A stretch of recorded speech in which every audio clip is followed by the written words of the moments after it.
안녕하세요. 오늘은 세계적인 농업대 기업이죠. 아처 데니얼스 미드랜드, ADM에 대해 좀 깊이 파헤쳐 보겠습니다.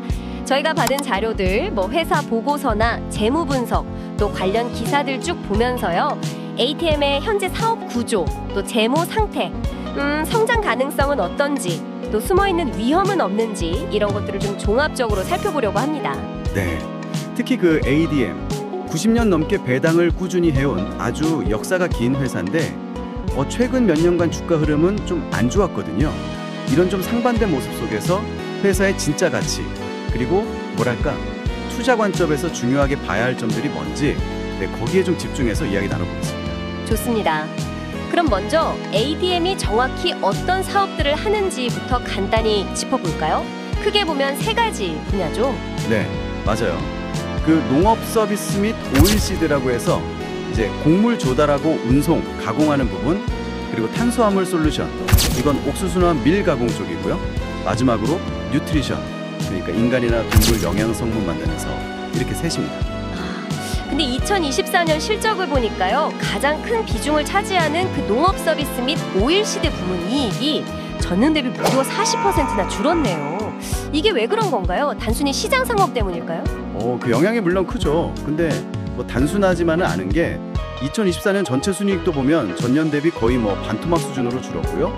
그리고 2025년 1분기에도 이익 감소 추세가 이어지고 있습니다. 영업이익이 한 38% 정도 줄었으니까요. 다만 이제 긍정적인 건 97억 달러에 달하는 유동성, 그러니까 현금이 꽤 있고 또 상대적으로 부채 비율은 좀 낮아요. 순부채가 자본 대비 한 30% 정도니까요. 그래서 단기적인 충격은 어느 정도 흡수할 여력은 있어 보입니다. 그렇군요. 근데 핵심은 역시 원자재 가격 변동에 굉장히 민감한 사업 구조라는 점, 그리고 최근엔 남미 쪽 마진 약화 같은 그런 구조적인 압박도 좀 받고 있다는 거, 매출 대부분이 콩, 옥수수 이런 거 파는 데서 나오니까요. 네, 실적이 이러니까 주가도 좀 영향을 받았겠네요. 2025년 7월 현재 보니까 50달러 중반대인데 2022년 최고점이 98달러였던 거 생각하면 거의 반토막 수준이네요. 최근 2년 동안 마이너스 수익률이고요. 이게 근데 장기 투자 신호랑은 좀 다른 모습 아닌가요? 맞습니다. 그 1980년부터 배당금을 계속 재투자했다면 연평균 9%가 넘는 상당히 놀라운 장기 수익률 기록이 있긴 해요. 하지만 최근 10년, 그러니까 2015년부터 2024년까지 딱 잘라서 보면 연평균 수익률이 2.6% 정도로 조조했죠. 2.6%요? 네.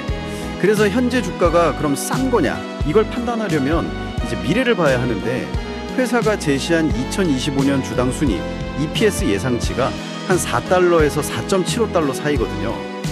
여기에 과거 10년 평균 PE, 주가 수익 비율이 한 14배 정도 됐으니까 이걸 적용해보면 적정 가치는 대략 50달러 중후반에서 70달러 초반 정도로 계산이 돼요.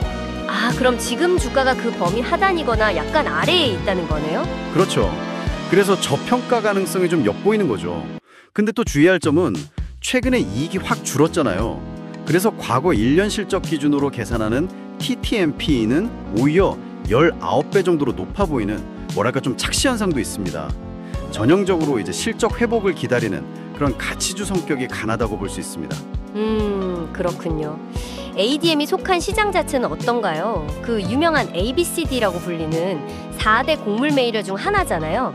경쟁이 아주 치열하겠어요? 네, 그렇죠. 비상장사인 카길 다음으로 규모가 크고요. 이 4개 회사가 전 세계 곡물 교역의 거의 90%를 장악하고 있는 과점 시장입니다.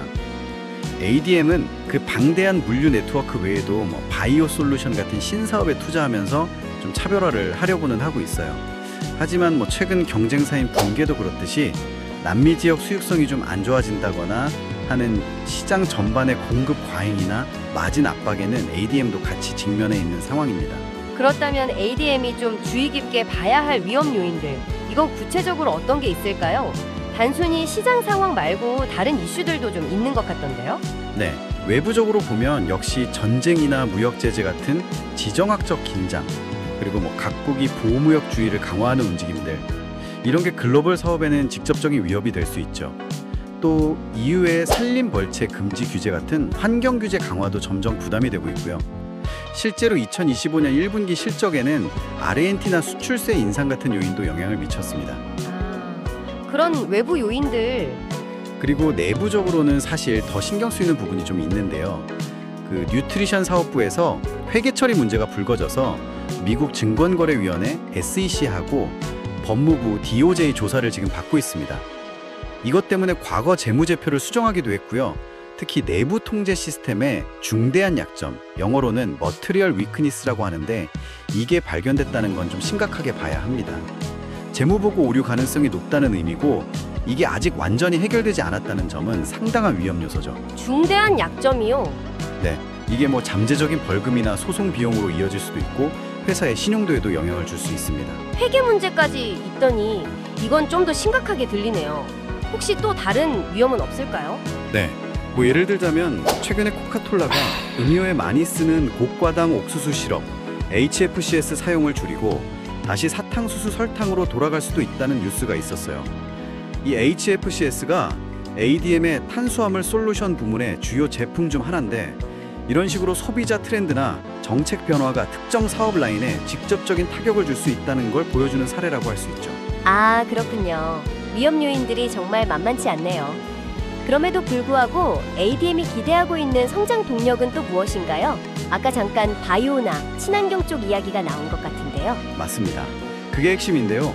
산업용 호소나 바이오 플라스틱 같은 바이오 솔루션 분야, 그리고 지속가능 항공유 SAF라고 하죠. 친환경 비행기 연료 사업 진출, 이게 이제 핵심 성장 동력으로 보고 있습니다. 특히 지보라는 회사랑 협력해서 연간 5억 갤런 규모의 SAF 생산을 계획 중인데 이게 어느 정도냐면 현재 ADM 전체 에탄올 생산량의 절반 이상을 전환하는 상당히 큰 규모의 투자입니다. 와, 5억 갤런이요. 정말 큰데요. 그렇죠. 이게 성공한다면 회사 포트폴리오에 정말 큰 변화를 가져올 수 있는 부분이죠. 그 외에는 또 어떤 게 있을까요? 식물성 단백질 수요 증가에 따라서 뉴트리션 부문이 성장할 잠재력도 있고요. 또 ESG 경영 요구에 발맞춰서 재생 농업을 확대하는 것, 2025년까지 500만 에이커 목표, 이것도 뭐 공급망 안정화에도 기여하고 긍정적인 부분입니다. 그리고 무엇보다도 52년 연속으로 배당금을 늘려온 배당 귀족이라는 점, 이게 정말 대단한 기록이죠. 52년 연속? 네.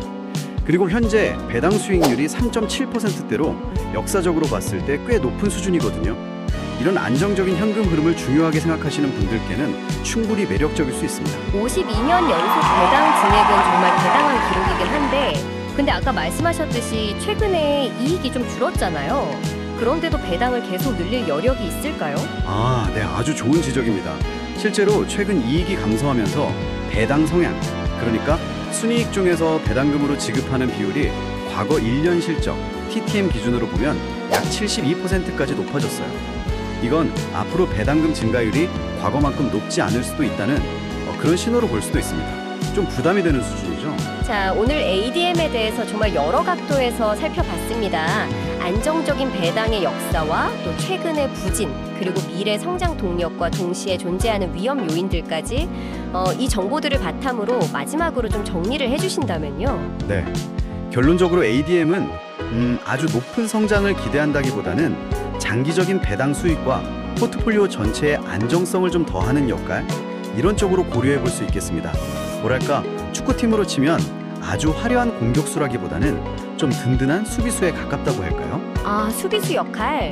네, 따라서 그냥 사놓고 있는 그런 바이앤홀드 전략보다는 원자재 가격이나 무역 정책 같은 거시경제 환경 변화에 좀 더 기민하게 대응하면서 매수 시점이나 보유 비중을 유연하게 조절하는 그런 적극적인 관리가 더 현실적인 접근법으로 보입니다.